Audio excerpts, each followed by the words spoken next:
দেশের দূরদূরান্ত থেকে চিকিৎসা নিতে আসা অসহায় মানুষের শেষ ভরসাস্থল ঢাকা মেডিকেল কলেজ হাসপাতাল।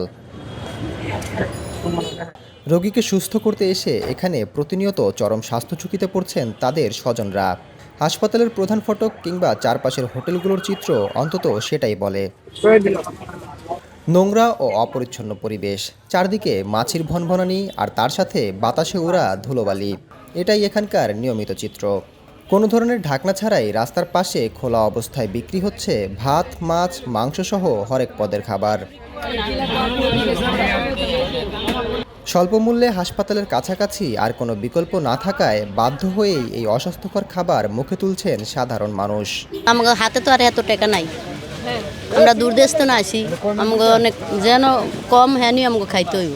না ভাই বাধ্য হয়ে খাইতে হয়, না ভাইরে তো খাইতে হয়। আমরা তো অনেক রুগী নিয়ে এসে আমরা অন্য না খাইলে আমরা অসুস্থ হয়ে যাবো। দোকানীদের কাছে পরিচ্ছন্নতার বিষয়ে জানতে চাইলে বরাবরের মতোই মেলে নানা অজুহাত।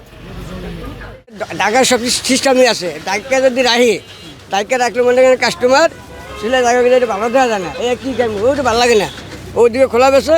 এই কারণে মনে করেন খোলামেলা রাখলে সবাই দেখতে না খাইতে পারে কোনটা ভালো কোনটা খারাপ। কাস্টমার আসছে তো রানিং, তো এই জন্য একটু খোলা রাখা লাগে। আর বেশিরভাগে হাসপাতালের যত রুগী আছে যারা কম দামে খাবার পেলে খেতে বসে তারাই খায় বেশি। চিকিৎসকরা বলছেন এ ধরনের নোংরা ও ধুলোবালিযুক্ত খাবার খেয়ে সুস্থ মানুষও টাইফয়েড, ডায়রিয়া, জন্ডিস সহ নানা মারাত্মক রোগে আক্রান্ত হতে পারেন।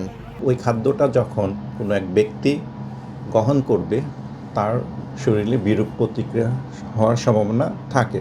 অপরিষ্কার অপরিচ্ছন্ন জায়গা থেকে যেন খাদ্য গ্রহণ না করে তারা খাদ্য প্রস্তুত করছে, সরবরাহ করছে অথবা উৎপন্ন করছে তারাও যেন ব্যক্তিগত হাইজিন মেনটেন করে, সেজন্য আমরা বিভিন্ন ধরনের জনসচেতনামূলক কার্যক্রম পরিচালনা করছি।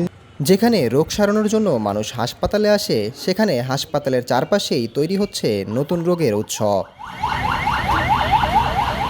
মোহাম্মদ আলিফ মিয়া, CZN24, ঢাকা।